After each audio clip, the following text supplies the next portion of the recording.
Good evening, everyone.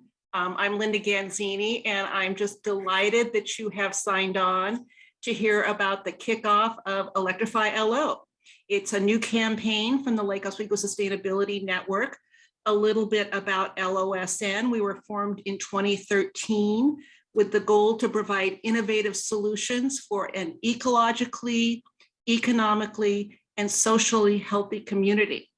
Examples of some LOSN activities include that we have an annual EV fair. We support the green teams in the Lake Oswego schools. And in the last 2 years, we have sponsored debates for the elections for the Lake Oswego mayor and city council and school boards. LOSN organizes forums and a newsletter delivered to over 800 households. Electrify LO is our newest project, which focuses on finding local solutions to address the climate crisis. And we're here to tell you about it. So here's how our evening is structured. Brian Stuart will talk to us about accelerating the transition to a clean energy economy. I'll tell you a little bit more about Electrify LO. And then Lake Oswego residents Duke Castle and Cathy Cramer will give us some, talk a little bit about their electrification journey. And then John Karasaki from Energy Efficient Outreach Team at PGE will talk about their consultation service. And finally, we'll have plenty of time for questions and answers. So before I introduce Brian, a few housekeeping items. We'll have plenty of time for Q&A at the end, so put your questions in the chat. And also the presentation is being recorded, and so it'll be placed on our website. Next slide. So Brian Stuart, we're just delighted to have him here. He's the co-founder, along with his wife, of Electrify Now. And Electrify Now has been the model for Electrify LO, and we are really in his debt for the generosity of his time and his many helpful ideas. If you're interested in electrification, please go on to their website at Electrify Now and take time to peruse the many helpful ideas and also the YouTube videos on a variety of electrification topics. Brian has over 30 years experience in product design and innovation and sustainability. He began his career as an industrial designer at the global design company IDEO. And before he retired, he was vice president of sustainable innovation at Nike. And this evening, he will talk about how to accelerate the transition to a clean energy economy. Take it away, Brian. Thank you, Linda. That was very nice of you. And welcome, everyone. I'm really excited to be here. I'm really excited about what's happening with Electrify LO. And I love this idea of being able to provide some high-level information and then let local teams really find ways to engage with their communities to bring these things to life, because so much happens at the household level. And really that's you'll hear that that's really a big theme behind what we're going to be talking about. I thought after I created that title, Accelerating the Transition to a Clean Energy Economy, that's true. But really, mostly we're going to be talking about our own houses tonight, and how that fits into the big picture of fighting climate change. And one of the reasons why I got excited about this and my wife and I started Electrify Now is because I was frustrated at how lacking the good information was for regular people like you and I about what we can do to fight climate change, but do it in a way that changes the systems that are the problem. Because it's not going to be work if all of us just go live teeny lives off in the woods somewhere. We have to figure out how to change the systems that are causing climate change.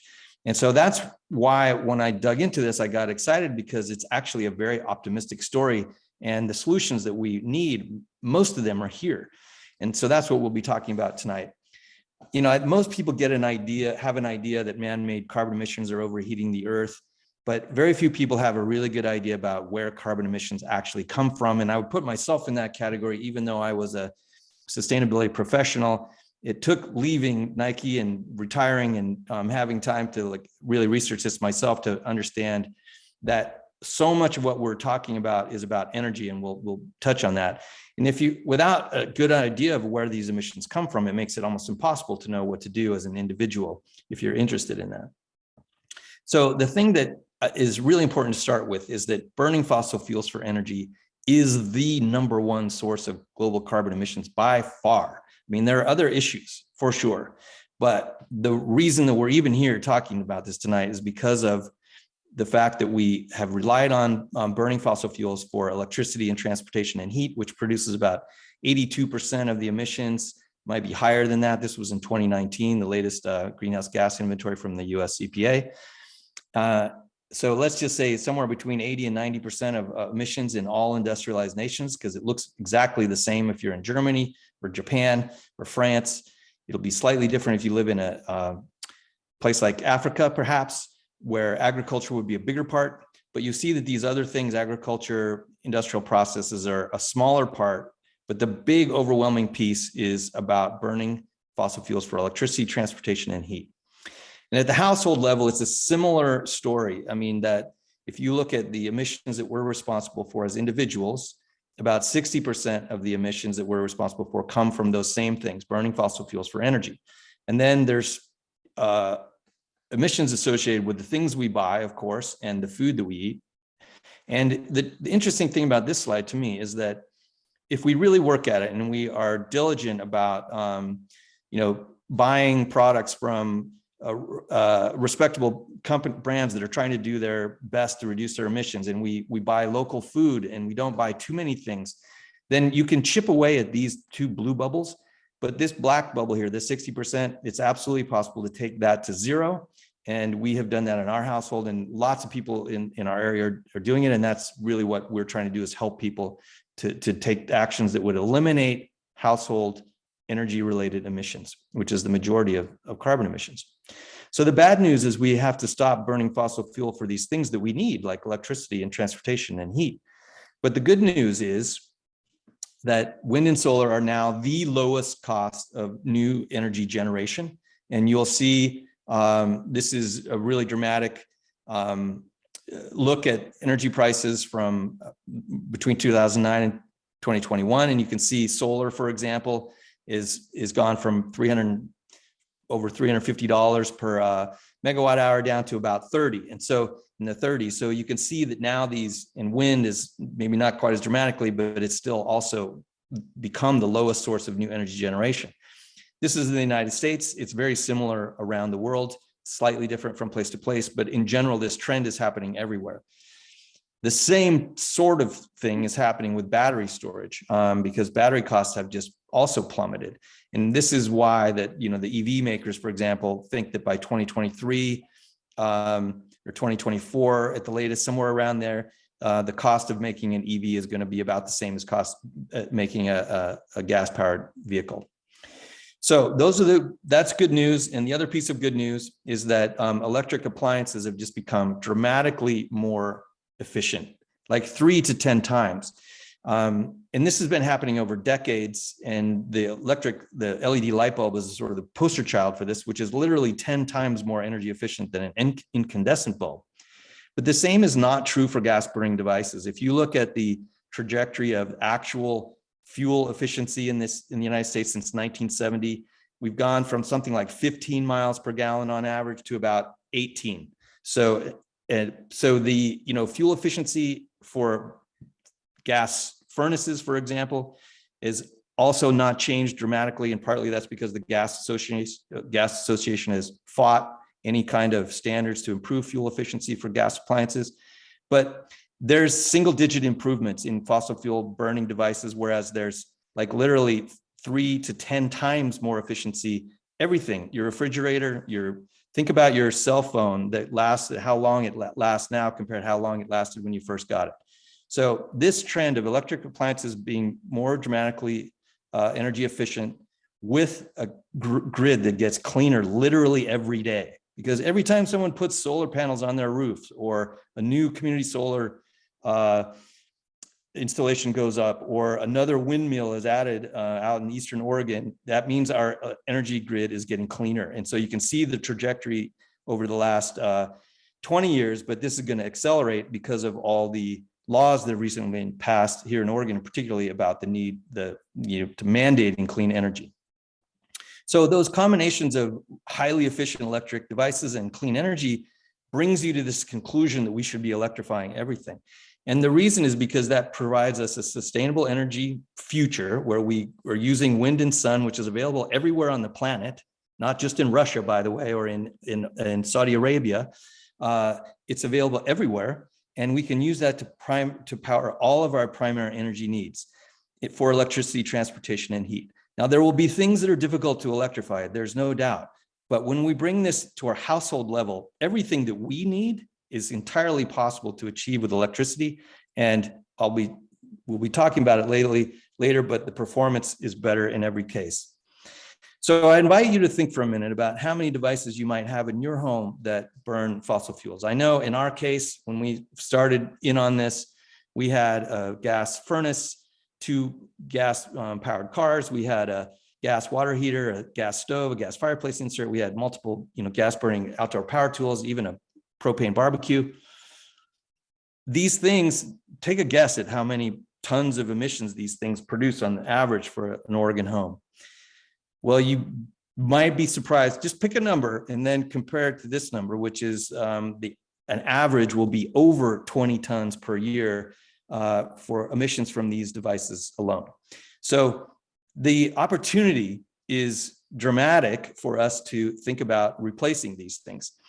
The other piece of information that's really interesting is when you think about how much we spend on energy.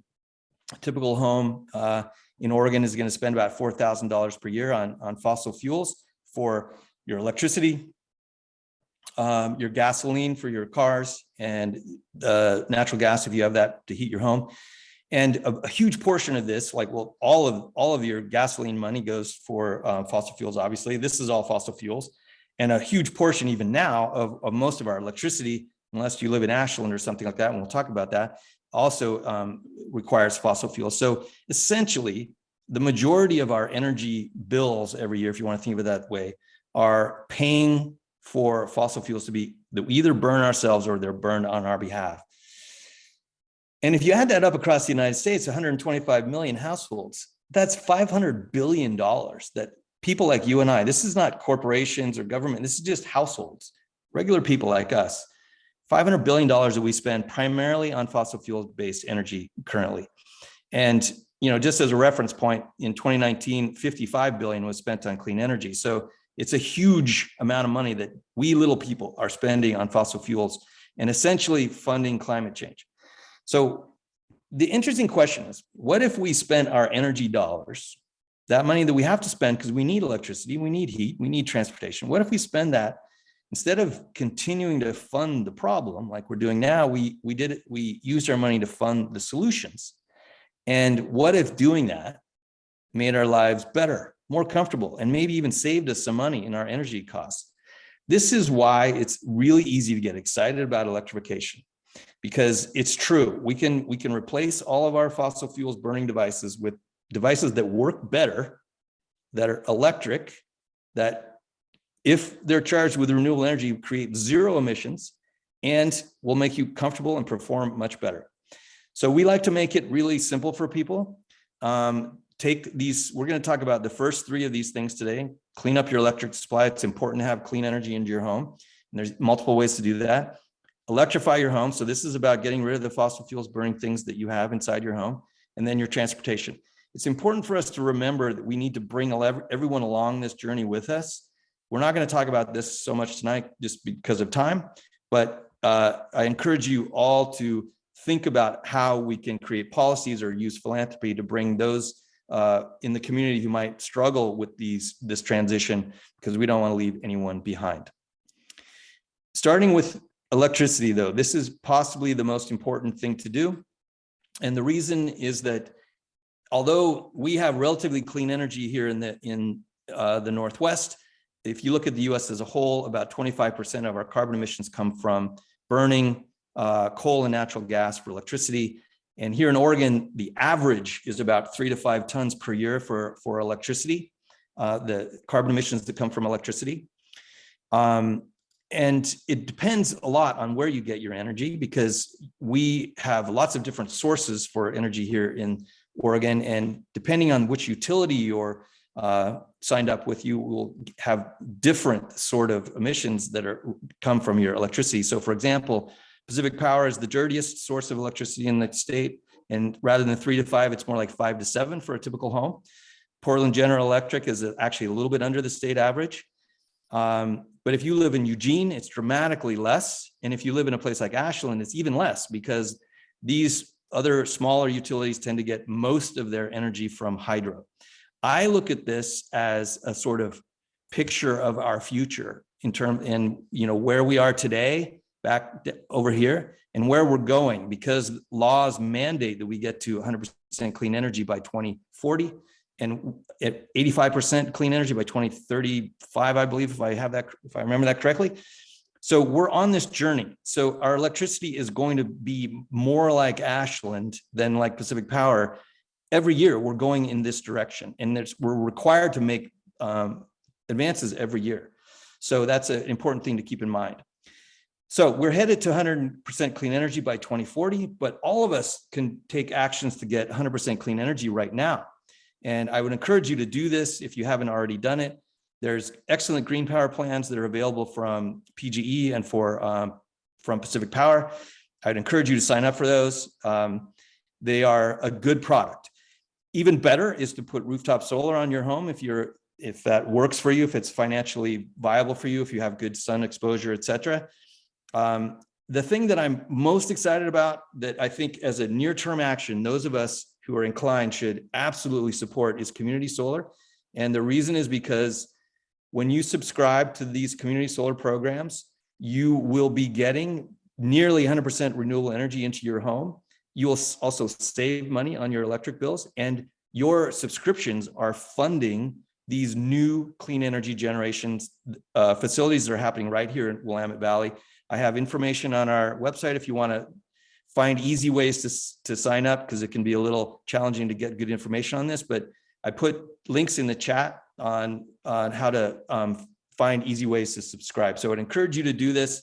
You will be avoiding huge amount of emissions, but the most important thing in a way is that by doing these things, you're financing clean energy generation, and now you're powering everything that you plug in to the wall with clean energy, which means these next steps have even more dramatic result.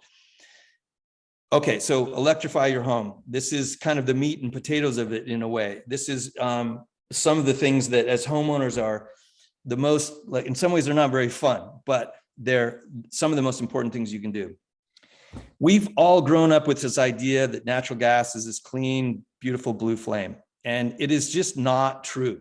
I mean, methane gas is, regardless of what you call it, natural gas, fossil gas, etc., it produces about 25% of our total US emissions. And this is not the electricity part of it. This is just what we use for heat. So in our homes and for industry. So electricity was included in that other 25% I talked to you about. So this is for heat. But the interesting thing and the scary thing is that the new information about methane leakage is that it's dramatically higher than what the EPA estimates. The EPA estimates about 1.5%. There's reports, like just one came out from Stanford a few weeks ago, that in the Permian Basin it's as high as 9%. And scientists will tell you that over about 3 or 4%, methane leakage makes the whole product, burning it, making it, digging it out, getting it out of the ground, et cetera, leaking it in the atmosphere, it makes it worse, similar or worse to coal. So I think you should think about natural gas as being essentially equivalent to coal in terms of the effect on the environment. And the thing about natural gas, or methane, is that it produces way more emissions in your home than your automobile does, but it's invisible to you. It's really hard to see. I think most of us have an idea, when you go fill up your car with gas, you have to stick the nozzle in, you smell the gas, you know where it came from. It came from some oil field somewhere. You turn your car on, it ignites, it creates this plume of exhaust. All this is very tangible and visceral. And, you know, an automobile produces about 4 to 8 tons of CO2 per year.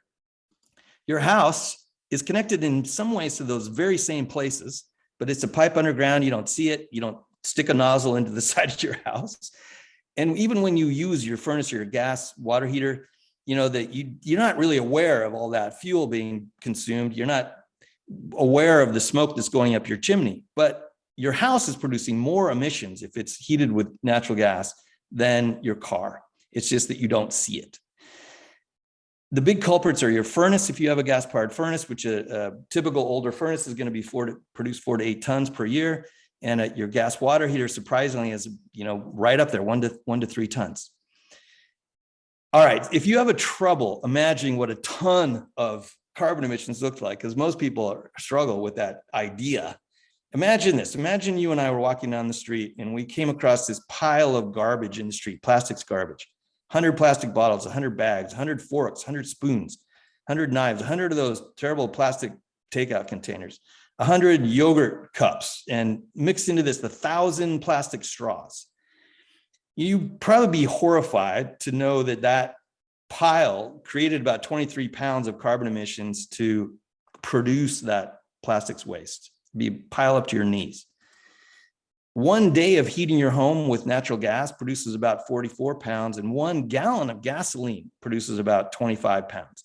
So if it helps you to use plastics as a kind of like proxy for carbon emissions, then try this one out. Imagine you're filling your tub with hot water that was heated with a gas water heater. It's creating the similar kind of emissions that it would take to create the plastics that would fill your container. Think of that same kind of garbage we were just talking about.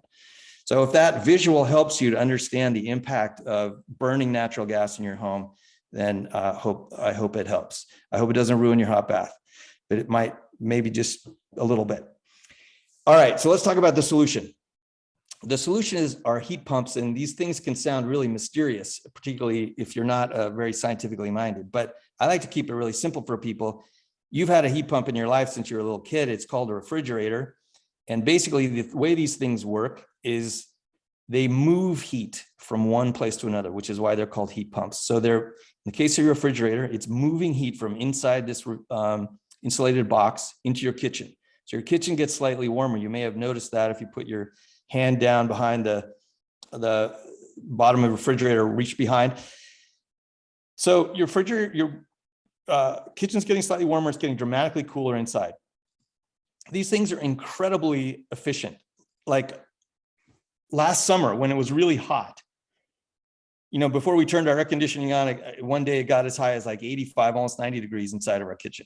And yet we still had ice in our freezer. So how is that? You know, you have this incredible range that these things are capable of creating temperature differences well over 60 degrees. Well over 60 degrees. And this is a refrigerator, not even the most efficient kind of heat pumps, not near as efficient as the ones that we're going to be talking about in a minute.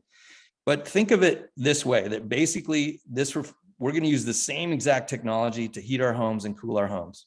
And they come in two simple basic forms, and there can be combinations of these, but the two basic configurations you see for heat pumps are what's called ducted or central ones, where you have this outside device that's looks a lot like an air conditioner. If you have one of those, it basically works in very much the same way. And then it's connected to your indoor air handler, which blows warm air through your home. The same device can be used as an air conditioner, which is one of the reasons why these things are so magical. They can work both ways to heat or cool your home. And so this same device can cool your home in the summer. The other version of these are called ductless or mini splits, and they operate the same way. There'll be an external unit outside, but instead of blowing air through ducts, you're getting air that's circulated through these mini splits or heads, they are sometimes called. They're usually mounted to your wall. They can be in the ceiling. And so there's combinations of these, ducted and ductless, but for the most part, these are the two kinds of systems that you tend to see. They work everywhere in the United States. We are fortunate because we are in a part of the United States where the temperatures are not as dramatically cold as, say, Vermont or Montana.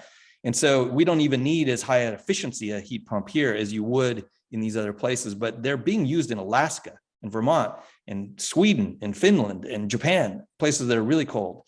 So don't worry about the efficiency of them. I think one of the things that's really exciting about this technology is that they provide incredibly cost-effective heating. So this is a comparison of some of the typical types of heating that you see out there. This unit here is for 1 million BTUs of useful heat. So it includes the way the heat is distributed, et cetera. But electric baseboards, one of the most expensive ways to heat your home. If anyone out there has electric baseboards, I would highly encourage you to look at those mini split ducted systems that can save you a lot of money. Oil furnaces can also be really expensive. A typical older gas furnace is going to be about 21, still quite a bit of money, $21 per million BTU. And this is a rough average of a kind of typical household in Oregon, 30 to 50 million BTUs. The best gas furnace. So if you have an older gas furnace, you're thinking of replacing it, you could get a new gas furnace, the most efficient one, and it would be less money to heat your home that way.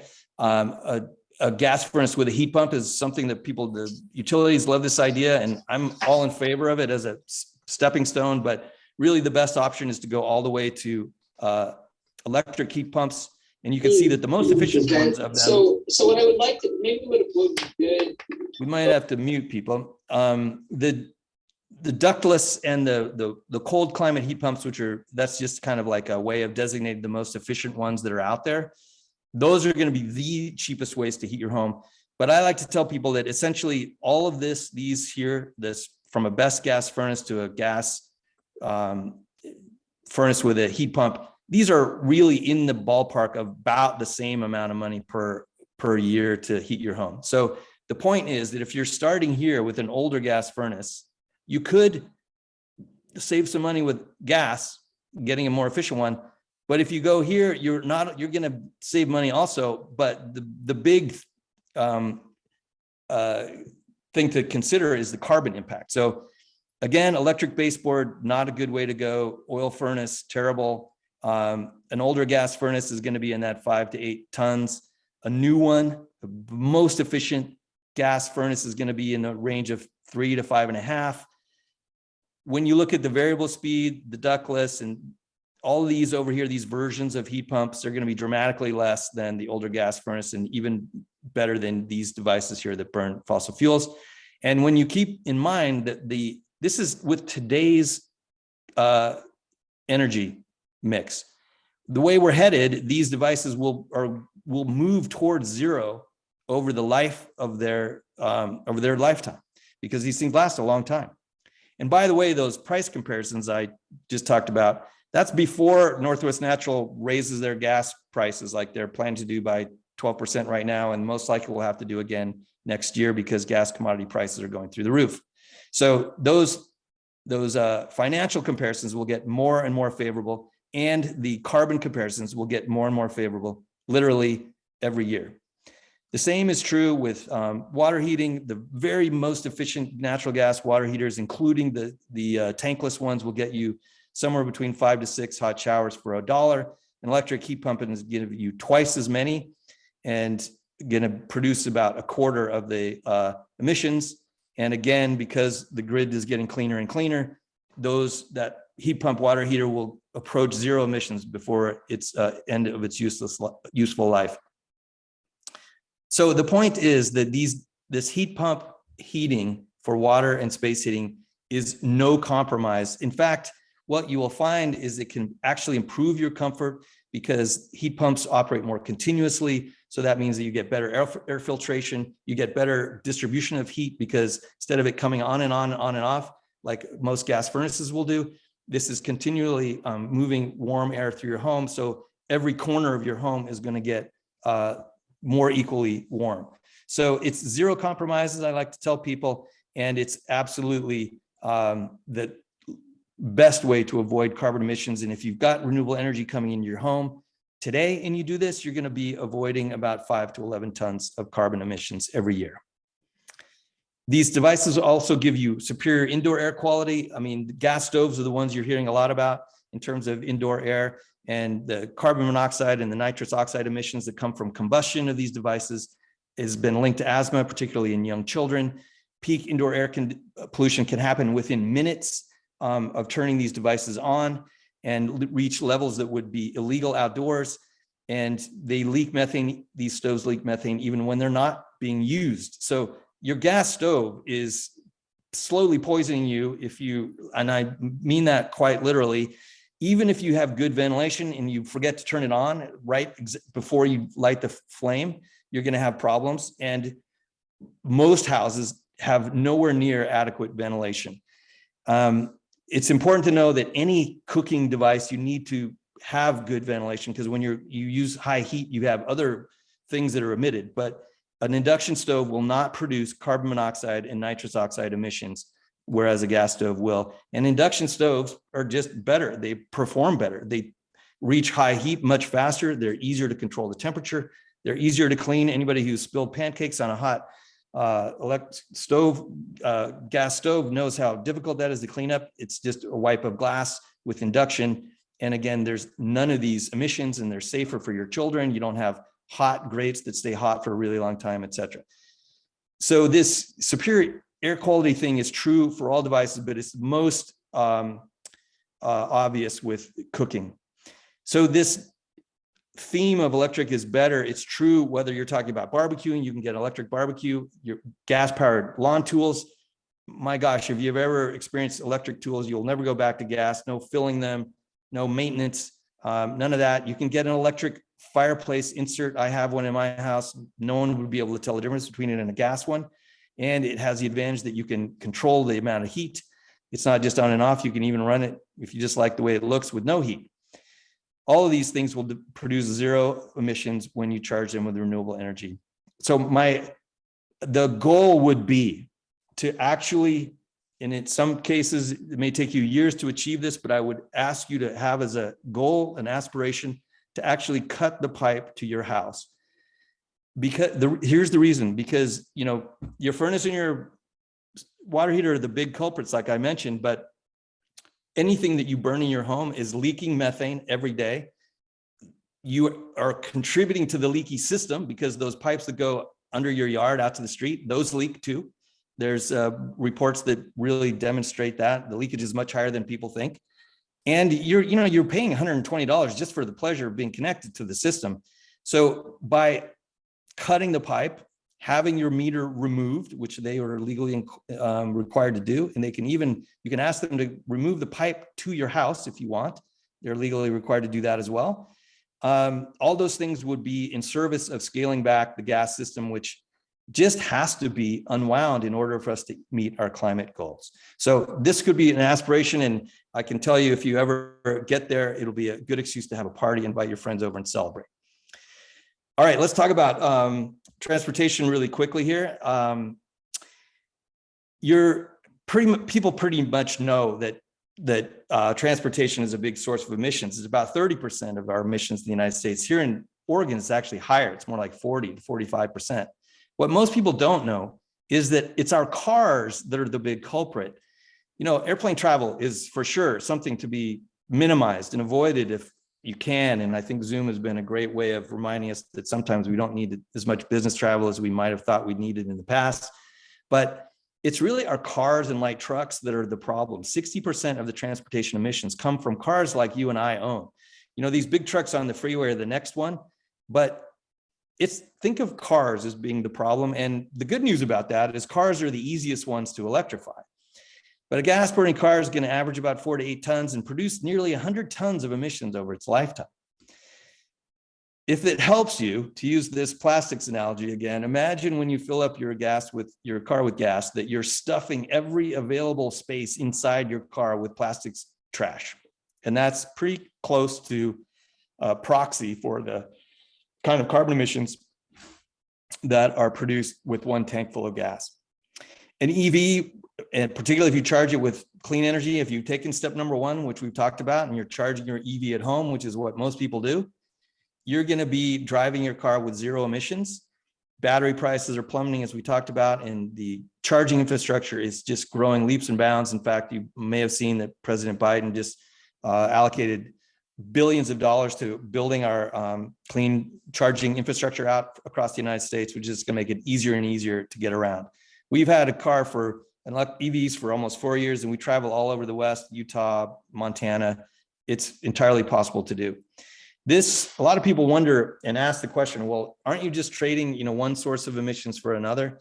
And this is a study from the Union of Concerned Scientists, which just shows the miles per gallon that a gas car would have to be cleaner than an EV. And here, where in the Northwest, where our energy is pretty clean, you'd have to have a car that gets over 100 miles per gallon to be as clean as an EV. Even in the dirtiest parts of the United States, it would be more like 39 to 40 miles per gallon. And if the average in the United States is like 24, I believe, right now, or something like that, 23 in terms of automobiles. So there aren't even that many cars that get over 40 miles per gallon. So EVs are dramatically cleaner. The reason that the transportation industry knows that this is the future is because of this similar kind of thing that we're seeing with heat, which we just talked about, which is that you can get dramatically more transportation for the same amount of money. This is the comparison between the Hyundai Kona, which makes a gas version of that car, a little SUV. They also have an electric version of that same car. And you can see that for $10 worth of gasoline, you can go 74 miles. For $10 of electricity, you can go 300 miles in the EV version. And this is before the most recent rises in gas prices. This is at $4.50, and it's been quite a bit over that in a lot of places that I've seen recently. So dramatically more transportation for the money, which is why the trucking industry, for example, just knows that this is the future and is working on that. A lot of people ask about manufacturing the batteries, and it's true that batteries are energy intensive to produce, but a full-size EV will produce about half the life cycle emissions of a full-size car. This is another study from the Union of Concerned Scientists. So building a full-size car takes about 9 tons of emissions to produce, but over its lifetime, it's going to produce 95 more tons. So essentially, it's operating it is the real problem. I mean, obviously, we don't want to just be throwing away cars before the end of their useful life, but it's operating that is the real problem. An EV takes more energy to produce because of the battery, but this is with standard electricity right out of the wall. It's going to produce about half the emissions over its life. And if you charge it with renewable energy, like where we're headed, whether you tried to do anything special or not, but again, if you signed up for community of solar or any of those other steps, your EV is going to be more like, what is that? Almost 1/10 of the emissions of a gasoline powered car. People have the impression that EVs are expensive, and it can look that way. This is the same comparison with Kona again. The sticker price looks pretty dramatic. It's about $15,000 more. But when you take off the credits that are available from the federal government, and from here in Oregon, we have $2,500, which is pretty spectacular. And then look at the dramatically lower cost of operation. This is from AAA. So, you're talking about, instead of $9,000 for gas, you're talking about $2,000 worth of electricity, almost no maintenance. These things basically require windshield wipers and tires. So over 5 years, it's actually cheaper to have the EV than it is the gas burning car, the exact same car. So the other thing that people ask me a lot about is, shouldn't I hold on to my car as long as possible before I trade it in for an EV? Usually that's the right thing to do, but with anything that burns fossil fuels, the answer is you should trade it in as soon as you can. And the reason is because your car, like we said, it emits almost as much every year as it took to actually make it in the first place. You could be spending your money, your gas money and your maintenance money, all that money that you spend on your car, you could be spending that on the solution instead of funding climate change. And it's people like you, people like us who care about this, that need to be the early adopters to make EVs the new normal and help clean up the fleet, because the only way to clean up the fleet is to add new EVs to the fleet. Let someone else drive your old car. I like to think of this as like planting trees. You've probably heard this before. The best time to buy an EV was probably about a year ago. The second best time to buy an EV is today. So I would say it's really a financial decision. As soon as you are able, you should do it. And don't let holding onto your old car be an impediment to getting an EV. There's great choices. There's better choices all the time. We haven't even talked about driving them, which is like unbelievable. They're so much better than gas cars. Even my wife, who doesn't like cars that much, will just raves about driving an EV. And who wants to go to a gas station when you could just literally plug your car in every night when you get home and then it's fully charged the next morning? All right, so to wrap things up, if you remember nothing else, remember that getting clean electricity is really important. That can save you 3 to 5 tons per year in carbon emissions. Your car is another huge source, 4 to 8. Your furnace, right about the same, 4 to 8. And your water heater, 1 to 3. But think about anything you have in your home that burns fossil fuels and look for an electric alternative. You'll be happy you did. There's tons of information on our website about this. I put links in the chat to our website and other pages like this page, which I like to point people to, which is here, really easy step-by-step ways to sign up for green power or community solar or install solar. And we have trusted suppliers that we work with who in many cases will pass on a discount to you if you mention that you got them from Electrify Now. These are people we trust. We know, sometimes we've worked with them personally, but they're people who are not going to try to talk you out of it, and they're going to give you excellent service and have good products. So check that out. I'd also encourage you to sign up for our newsletter if you're interested. We try not to bombard people with a lot of spam email, so you'll get one of these a month, but useful tips and information, oftentimes alerting you about discounts and that sort of thing. And that's it. Thank you very much. It's a lot to cover, but I just really excited to be able to talk to you tonight about all this, and hopefully this will be helpful to you. And reach out to me if you have any questions. I'm always eager to help people with their personal situations. Thank you. All right, I'm going to stop sharing there and turn it back to you. And I will. Great. Just give me one moment to make the transition here. So can everybody hear me? Just raise your hand. Great. Okay, Brian has set the stage for understanding why we need to electrify and that we need to do it rapidly. And so here in Lake Oswego, there are many electrification opportunities. And I want to tell you a little bit about Electrify LO and how we would like to help you. So next slide. So Electrify LO is a campaign to increase home and vehicle electrification in LO through information and motivation and removing barriers. So we have 4 messages. First, appliances, cars, HVAC units must be replaced at some point, and that's an electrification opportunity. Second, electrification is a journey. In your home, you need to electrify, and yet you need to choose high efficiency electrical replacements like heat pumps. You can't make this transition overnight, and every household's decisions will be unique. Things to take into consideration are the age of your appliances, your financial situation, any special values you're bringing, and then financial concerns. I had 8 fossil fueled items similar to Brian 2 years ago. I'm down to 4. I'm on the journey, but I'm only halfway though. So I'm not going to be like this paragon of virtue that I made it. I'm here to travel with you. Third, electrification is not a compromise. And Brian said that. It doesn't mean sacrificing your comfort and your quality of life. One of the common messages we've heard to address the climate emergency is that we need to do with less, we need to live smaller. But in this case, we're telling you, go buy things.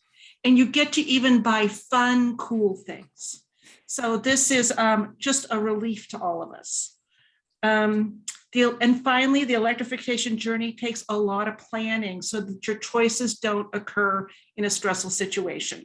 If you wait until your furnace fails, the HVAC company that you've been working with for years is gonna just have you default to a natural gas furnace. That's what they know the best. That's what's easiest for them. And so if you do that, you're locked in till 2035 with your gas furnace. So you need to start planning before things fail, and you need help with that planning. Next slide.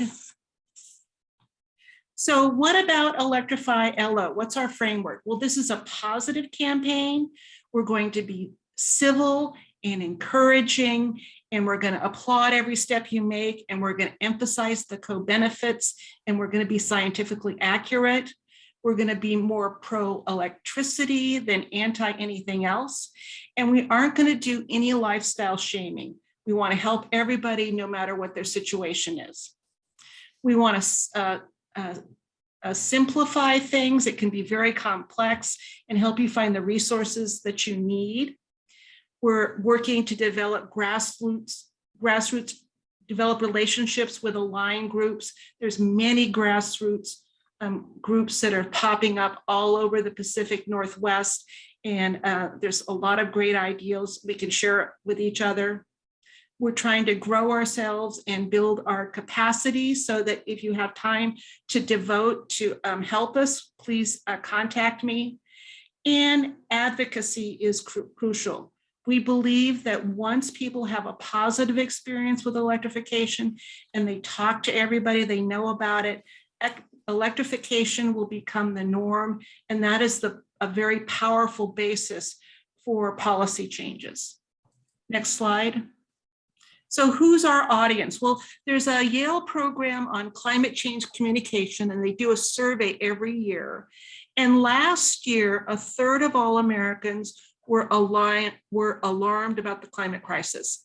They're convinced that global warming is happening, that it's human caused and an urgent threat. So when I do the math, what that means is that there's 8,000 adults in Lake Oswego who are alarmed about the climate crisis, and they may be interested in electrification. Similarly, last year, the city of Lake Oswego performed a community survey, and they found that 2 out of the 3 issues that people in Lake Oswego wanted the city to address, the most important 2 out of the 3, were sustainability and climate change. Our strategy is not focused on people who minimize the climate crisis. So people who are climate disinterested, they are not who we're planning to talk to. It's real. We're not trying to change people's minds about the climate crisis. We're trying to motivate people who are already alarmed and trying to figure out what they can do. Next slide. So what are some of our activities? Well, we have a website. It has information about electrification. It has a growing library of resources on it. It has links to knowledgeable local contractors. It's actually the same ones that are on the Electrify Now website, but we're adding testimonials from Lake Oswego residents who've used these groups. We want to talk to you. We'll be at a variety of places to talk to you about electrification. We'll have 2 dates at the Lake Oswego Farmers Market. We'll be at the Lake Oswego Sustainability Resource Fair, used to be called Earth Day celebration. We have an event at the library in May, and we have our EV fair in October. At the Lake Oswego Library, they have something called the Library of Things, and you can check out a bin, and in that bin is an induction hot plate, an induction ready skillet, an induction ready pot, instructions on induction cooking, and information about Electrify LO. Take that home, try induction cooking for a couple of weeks. We're working on a vendor fair later this year. And our most aspirational idea, we'll see if we get there, is to develop navigators, knowledgeable people who can give high-level guidance on electrification, but also then help you find the resources when you get stuck. Next slide. So some residents in Lake Oswego have already been on their journey. They're farther along than me, and I want you to hear from them. So Duke Castle is one of the LOSN board members. Duke, tell us about your journey. Great, thanks, Linda.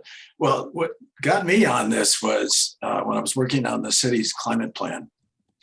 And when we looked at the numbers, just from what Brian has shown, if we could convince people to start looking at electric vehicles, that was the quickest and most impactful thing we could do. And I began to realize that's not the only electrification thing. And so I began hearing about stories about electrify everything. And I knew about heat pumps, but I also found they're not as sexy as an EV. And so there was a little bit of hesitancy on my part. What sort of pushed us over was PG had a rebate on electric pumps where they were going to give us $3,000. And that pushed me over the edge to do that. So we installed a heat pump about 2 years ago. It cost $15,000. We got it at Sunset Heating. The guy we talked to was very knowledgeable. We're very happy with it. What I didn't know at that time was that even water heaters could be heat pumps. And our neighbor, Cathy Cramer, told us about that. And she'll talk to you about that in a minute. So we went and did that. And we got it from George Moreland. So now we're completely off natural gas. And I got to tell you, it was really exciting to call up the gas company and say, take it out. I mean, we've done it now. But there's some lessons that I've learned. One, which Brian's already mentioned, but we didn't have an air conditioner and we didn't really need one. Our house was so well insulated. We didn't think we were ever going to need one until last summer. And my God, I'm so glad we went ahead and did this because it was about the only way we really could have comfortably gone through the heat thing last summer. And we feel fine about what we've done, but what I wish that I had also known at the time is about John Karasaki's thing you're going to hear in a minute. John's got a great consultation service. And one of the things I learned from John was that you can get heat pump water heaters that act like batteries in effect and help PG smooth out the electric grid. And if I'd known that would help them not to fire up natural gas furnaces when they needed to. The other question that comes up is, well, isn't your electric bill going to be more? Well, of course it is. You know, what I began to find was with our EV, it was costing maybe $20, $25 more a month, about 3 cents a mile. But what I looked at was PG's time of day service. It's a different rate system where you pay lower rates at night. And that's when we're charging the EV. The heat pump's going on. So I thought, well, is this really going to work? But we did sign up for it. We've been on it for 3 months. And I've got to tell you, the last 3 months, I get emails from PGE saying we've saved about $35 every month, over $100 every month since we've done this. So yes, it is possible to lower your bill immediately, even though you're using more electricity. The other thing that I would love to go to completely 100% renewable, and solar would be great, but we've got too many trees here, so that's not going to work for us. So as Brian mentioned, community solar has looked very attractive, and we did sign up for a program that's, I want to say it's down in Canby, and it's supposed to start up in the next month or so. And that'll lower our bill even more. So what we're finding is we're completely off gas. We're paying less than we normally would for electricity. And I got to tell you, I'm feeling really good about this. So that's it. That's my story. Back to you, Linda. Thanks, Duke. That's great. And so now we have Duke's neighbor, Cathy Cramer, who is a residential building designer, and she's been on an electrification journey for about 5 years. So Cathy, tell us about it. Well, hi, everybody. We live in a very, very small house here in Lake Oswego. It's 830 square feet, and it was heated by oil until recently. We didn't even have a gas hookup, so everything else was electric. And in 2017, which was the last year that we didn't have an electric car and had oil heat and the whole 9 yards, in 2017, we spent on gasoline for the cars. We had 2 cars at the time, and oil heat and electricity for water heat and lights. We spent about $3,700 a year. In 2021, now we have an all electric car. We have electric heat pump water heater. We always had electric stove, but now I've got an induction stove, which I'll be happy to tell you about. And we have, everything's electric, except for we still have 1 gas car that we're not driving as much. So I included that as part of our costs. And now instead of $3,700 a year, we're spending $1,600 a year for all that. And the craziest part about this is the electric bill didn't go up. And we're running our car off of this, and we drive mostly the electric car. And it's because of the heat pump water heater. That's how much we're saving on water heat by having a heat pump water heater. The thing about a heat pump water heater that you should know is that it needs to go in an unconditioned space. So it needs to go in a garage, or sometimes you can build a little room for it so it can be outside. But the only downside that we've experienced to having the heat pump water heater is that the garage is always colder than everywhere else because it's drying the heat out of the garage and putting it into the water. But in the summer, our garage is nice and cool. And in the winter, it's a little bit too cold out there. It's not freezing or anything, but still.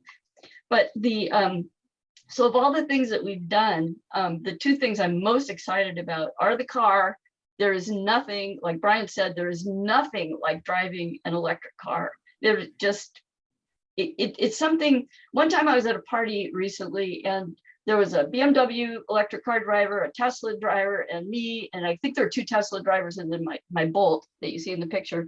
And one of the guys he's a BMW mechanic, and he said, what nobody talks about is how great it is to drive electric. And so all of us were going, oh my God, yeah. And it took me about a week and a half or something to realize how amazing it is, how effortless it is, how much less stress it is to drive electric. And you won't understand this unless you've had this experience, and you have to have it for a little while before it kind of dawns on you. Because when you first start driving an electric car, you're trying to figure everything out. And then once you get it figured out, it's like, it doesn't take long, but it's still so new. Everything's so new about it. But it's just, and never going to a gas station, plugging in. We've taken it on trips down to the Bay Area. We've gone up to Canada. But the thing is about the acceleration. That's the other thing. It goes 0. This Chevy Bolt goes 0 to 60 in a little over 6 seconds. And it even has a sport mode. If you want to go quicker, you can do that. So it's so great. It's so great. Anyway, I don't know what else I can say about this, but the induction stove.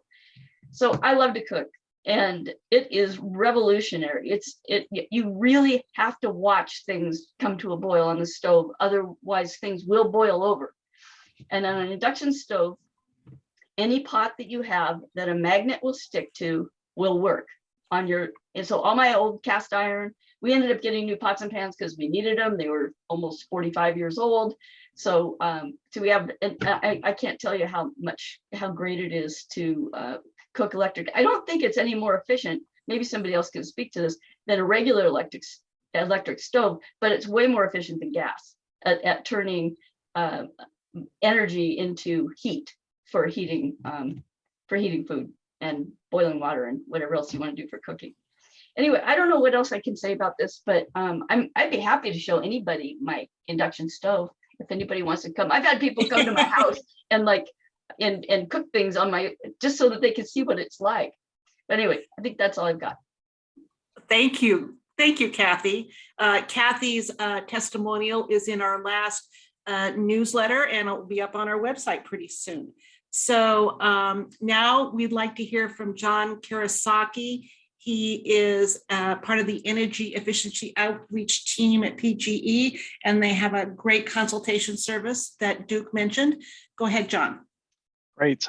So what I thought I would do before I talk to the consultation about the consulting that we can do, I took a whole bunch of notes, and I wanted to clarify some things, and one of the first things I wanted to talk about is you don't have to buy a special electric water heater for PGE to eventually in the future use it as a battery. So your standard water heater, the heat pump water heaters, we're coming up with ways to do that. So in our test beds, we have one in North Portland, Hillsborough, and a neighborhood in Milwaukee, where we're testing these technologies out, and we have now for a few years, and it works great. So there's not a special device that you need to get. We will eventually be adding communication modules to the ones that are ready for it, like all the current generation of heat pump water heaters that are out there, but even older ones will be able to accommodate those as well. One of the things that I always wanted to talk about too is someone had mentioned that you really need to plan for efficiency. So if your water heater fails at night or on a weekend, and you call up any of the plumbers and you tell them that you want a heat pump water heater, the chances of you being able to get one is practically zero. They're at the plumber level, it costs them more for those things, and it takes up physically more room, and they're much heavier, so they don't tend to have those on the truck. So that's something you want to take care of ahead of time, and then I'll be dumping a link to a special Energy Trust promotion around heat pump water heaters where they're bypassing the retailer, so they have a special price delivered to your door. The only thing I will ask you is that if you do use it, you can share it with your friends, but please don't post it on social media. And the reason why you can't do that is because as you might have heard, there's a nationwide shortage of equipment. That is particularly true with HVAC products and all kind of home appliances. And this water heater that Energy Trust has delivered to your driveway, the Ream 50-gallon for $915, that same water heater is selling in the state of California for $3,000. And I'm not going to talk about why that is, but yeah, the big thing is there's a massive shortage of these. So if you post it to social media, it'll create too much demand that we can't meet, that none of the manufacturers can meet. And the worst thing we can do is create a whole bunch of desire and then have customers that are not happy because they can't buy what they want.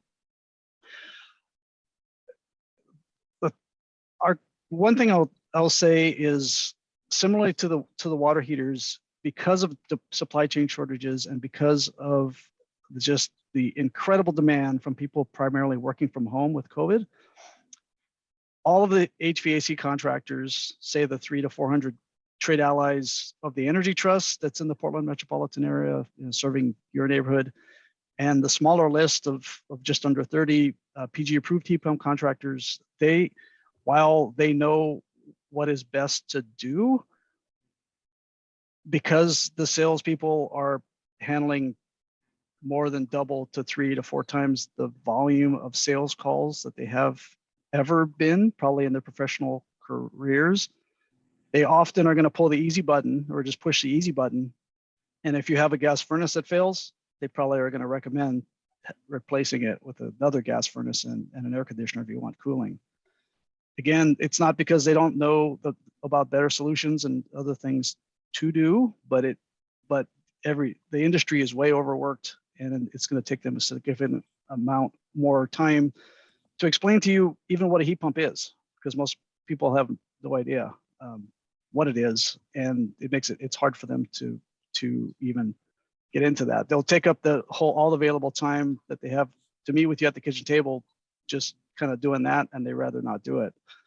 But having said that, before you call any heating or cooling professional, I would encourage you to have a fairly good idea of what you want to accomplish. You don't need to know the terminology or any of the model numbers or any of the brands or anything like that. But if you could just make it clear that you want to electrify and you want to decarbonize and make that kind of a foundational part of starting the conversation, then all the PG-proof contractors will be, then they will pivot and give you solutions that will help you out. We always stress too that a lot of the contractors, again, just because of brevity, shortness of time, they will look at what your existing equipment is. For instance, if you have a 3-ton capacity heating and cooling system serving your house now that's old and failing, they might just come in and recommend the same exact size for the replacement equipment.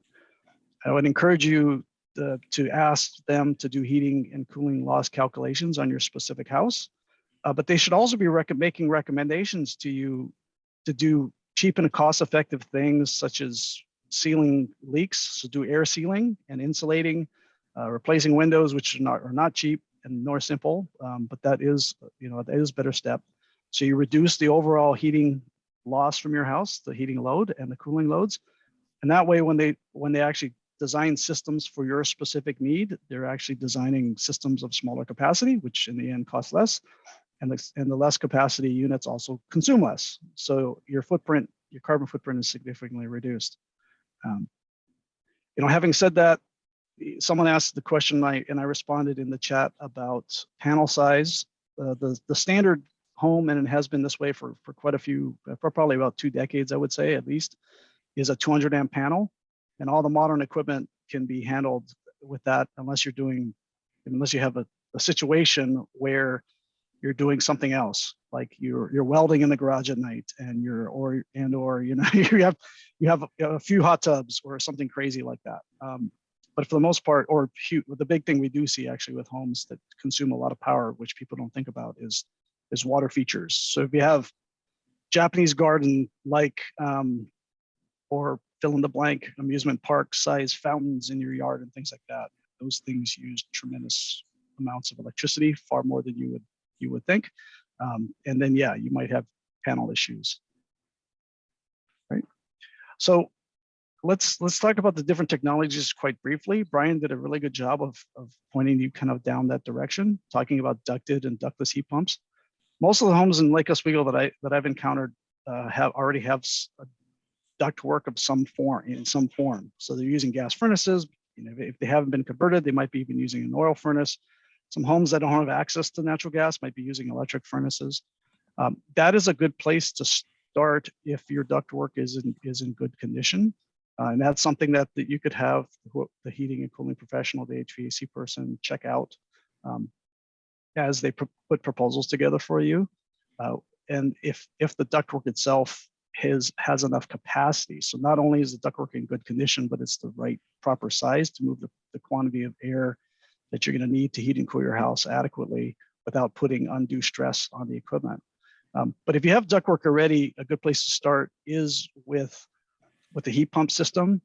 And when Brian or when others had their systems installed, say 2 or 3 years ago, it wasn't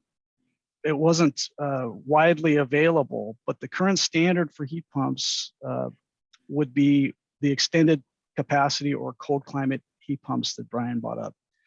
And we encourage you to go that direction. Not only are those eligible for the largest incentive from Energy Trust of Oregon, and that is regardless of the fuel source that you had prior. So if you took out a natural gas furnace and replaced it with a cold climate heat pump, for instance, there's a $650 incentive from Energy Trust for that. But you have to get rid of gas entirely to get that incentive. So you can't have a hybrid system that Brian also mentioned. If you go hybrid, then there is no incentive from Energy Trust around that. But so if you have ductwork, start with a ducted system, but then ask to put in a heat pump that requires no backup heat. So the modern heat pumps that are available from Daikin, Mitsubishi, 2 names, one name of which Mitsubishi you're probably very familiar with. They also make televisions and cars and planes and a whole bunch of stuff, electronics. And then Daikin, which you probably don't know, but they're the largest heating and cooling manufacturer in the world. And a few years ago, probably about almost 15 years ago at this point, they bought Goodman in America, which was at the time the largest heating and cooling manufacturer by units produced in America. So they're massive. And then of course, Carrier is another one that has this sweet spot of cold climate extended capacity equipment that requires no backup. And the cool thing is that for where we live, there's zero compromise around this. So it doesn't have a gas furnace backing it up. It doesn't have an electric furnace backing it up. These units will run at full capacity and full efficiency down to 5 degrees Fahrenheit, which maybe Lake Oswego at some point in its history might have hit 5 single digits, but the likelihood of that happening on a regular basis is almost 0. That's like a 100-year event if you're down that low, or maybe you never got there ever. And then they run at reduced capacity, a slightly reduced capacity, and slightly reduced efficiency down to -14. And then in the field, some of the manufacturers we've been working with have been testing these things in employee homes down to -20. And they're operating still at very good efficiencies and very good capacities. If you have a 100-amp service to your house and you have electric resistance heat, like wall heat of any kind, baseboard heaters, cadet wall heaters, then you probably want to look at ductless heat pumps. Ductless heat pumps, they can install those depending on how large your house is, but typically the installation is quick and easy, especially like in historic homes where you don't have to cut in and change much of the house. A 3-inch hole going from the inside to the outside can handle the refrigerant piping needs of most homes. And the nice thing about that too is the amperage draw is crazy low. So we're looking at like a 220-volt circuit with max current rated of like 30 amps, but the real usage being less than 15 amps. For typical, on the typical day, even like on the hottest days, they never typically even get to 20 amps of draw. So they're suited so that you can get around doing a panel upgrade, which is several $1,000s. It's kind of silly if you can avoid a panel upgrade. That a panel upgrade can cost as much as a single head ductless system in itself. What we used prior to COVID was for ductless systems about $3,000 per head. But there's a huge amount of variability amongst the various contractors. So the heat pump store and some of the Mount Hood ductless and some of these that's all they do is ductless systems. And they do it quite well. And they're the largest in the nation, even though they're based, say, like in Portland. They're going to be toward that bottom end of the range. But then you have other contractors that do ducted and ductless and gas and all these things. And their prices tend to be, could be many multiples of that number I gave you for a single head for the same exact product. So part of what we are able to do is before you start down this path, if you need HVAC consulting, you can contact me directly. So far it hasn't, we do quite a few consultations in a year, but it hasn't kind of overwhelmed my capacity. And that's not primarily what I do. And most of my time is working with the contractors in the field and then verifying and doing quality assurance inspections in customers' homes that have got heat pump systems. But we do consultations on the front side, on the front end. But probably more importantly, if you know what you want to do and you've talked to several contractors, I can help you by looking at the various proposals that you get and help you more compare apples to apples. It's extremely rare. In fact, I can't think of the last time I've seen contractors even that are selling the same equipment, by the same manufacturers, whose proposals will line up. Someone that doesn't know, that is not an HVAC professional. There's not really a way to tell compare one customer, the company XYZ, to company 123 in a very adequate way.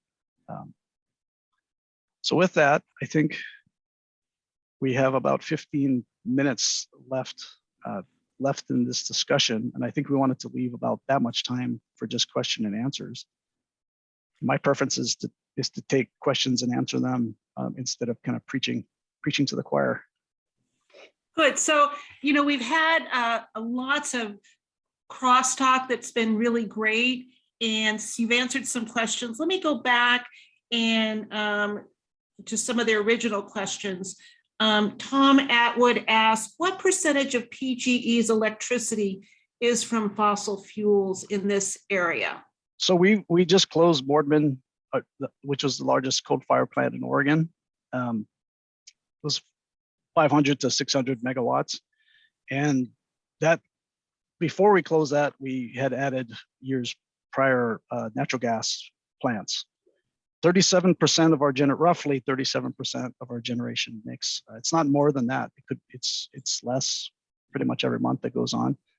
Comes from natural gas. The rest of our mix is hydro and wind, some solar that's coming online from Central Oregon, things like that. So, and then I wanted to actually clarify what Brian had said. So that's right now 37% of our generation mix is natural gas. By 2030, so in less than 8 years, we have to reduce that number by 80%. So, you know, that 37% has to go down to a very small amount. 5 years later, we have to reduce it at the total of 90%, and then which is 2035. And by 2040, we have to be 100% decarb. So by 2040, we'll have zero fossil fuels in our mix. By 2035, we'll have only 10% in the mix.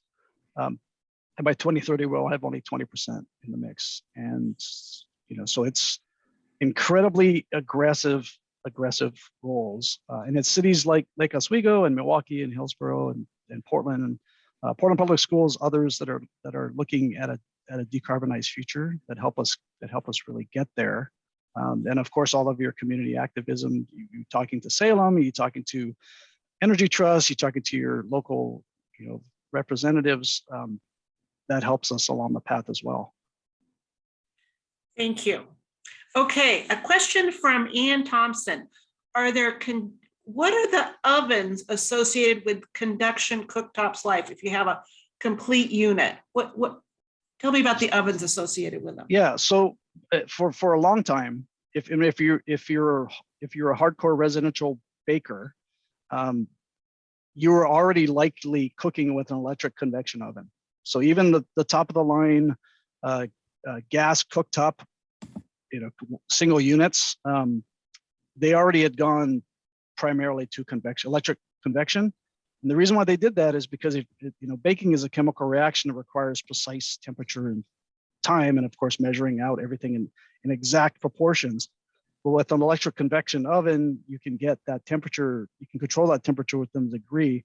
And then probably the more important thing is there's no seasonal variability of the temperature of that oven. So natural gas, the energy content, while it's fairly consistent, they're regulated just like we are. There is seasonal variability in the amount of therms you actually get out of the unit of gas. So that if you always put that gas oven at that certain position, there is temperature variability, and so it makes it harder for people to bake. So the convection, the cooktop ovens that we're talking about, the induction rather ovens, or cooktops, the ovens themselves are convection. But like I said, that's not a new technology. I mean, that's been around for decades. Our house is 26 years old.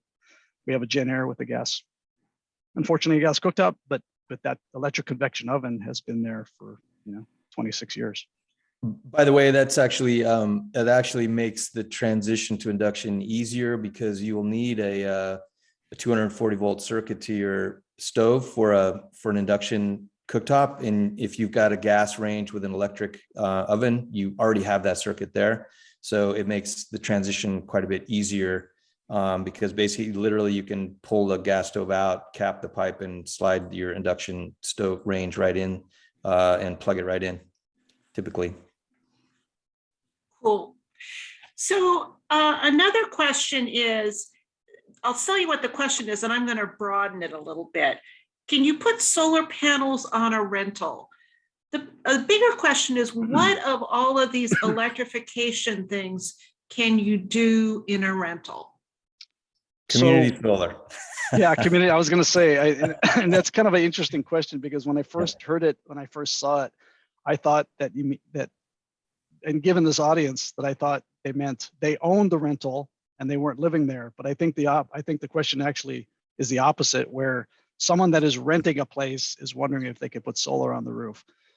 Now, I'm a landlord myself, so if my tenants came to me and said, "Hey, landlord, I want to put solar on your house, and I'm going to pay for it," I would say, absolutely, go ahead.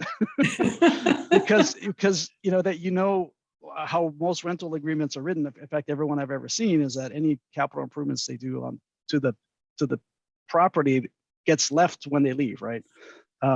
So having all joking aside, yeah, community solar is probably the way to go. But on the heat pump side, we are seeing quite a bit of ductless heat pumps going on to homes that are being rented by, the renters are paying for the ductless because they don't like the electric cadet wall heaters or the baseboard heaters. And the bills, winter bills, are so ridiculous that if they're going to be there for, if they know they're going to be there for even just a few years, the payback is such that ductless is a smart thing to do. Yeah, the other thing I'd throw in on that is that there are pretty decent off-the-shelf portable heat pump units that you can buy for you're talking about 1,000 to maybe 2,000, but I think a lot of them are right around $1,000, where it's a unit that's usually on wheels. It's inside your house. It's about the size of I don't know what the size about. Maybe it's 2 feet by 2 feet by 30 inches or something. So it's not huge, but it's big enough that it often will have you can connect it to a window. So it's getting heat it's drawing air from the outside, and you can get heat and air conditioning with that. It's a great way it probably won't, completely replace your heating needs, but it's a great way to reduce your reliance on either electric baseboard or cadet heating or gas heating, and will also provide you air conditioning. So I'll try to put some links in the chat for some good resources on that, but there's some things that you can find even on Amazon. They're quite decent, and they're getting those products are getting better all the time.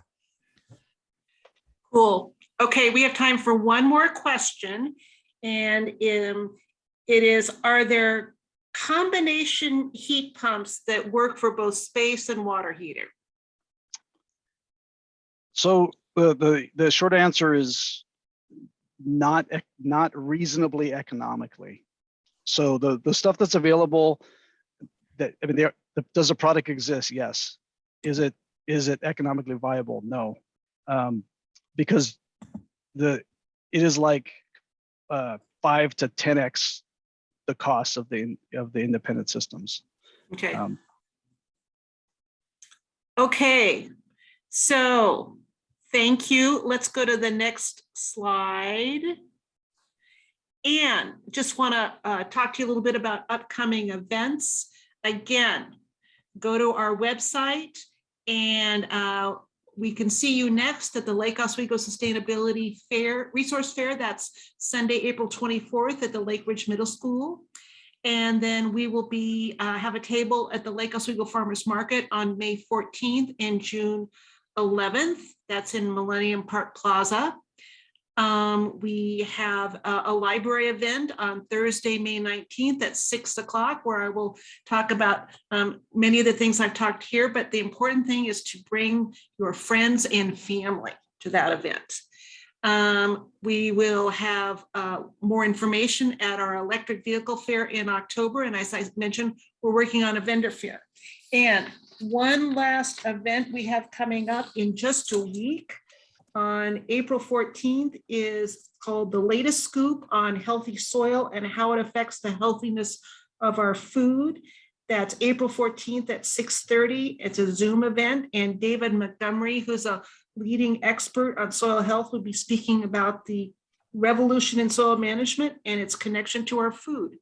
And thank you again, and enjoy the rest of your evening. And thank you again, Brian and John and Duke and Cathy for everything.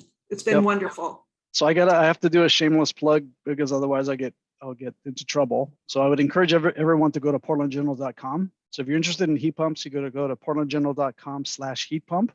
But if you go to portlandgeneral.com, search up anything that we've talked about tonight, including electric vehicles. There's a $500, for instance, electric vehicle home charger incentive or rebate that we have. And all the information can be found there. So if you're going to be buying an electric vehicle and you want to do a level 2 charger at your house, those chargers are around $700 to $1,000.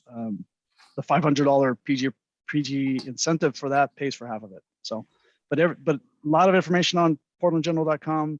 You could also go to energytrust.org. There's quite a bit of information there as well. Great. We have some of those links on our website, but John, I'll touch bases with you and make sure we have every single incentive known Perfect. to man. Great. Okay. Thanks again, everybody, for and it's been a great night. Thanks. Thank you. Thank you. Thank you.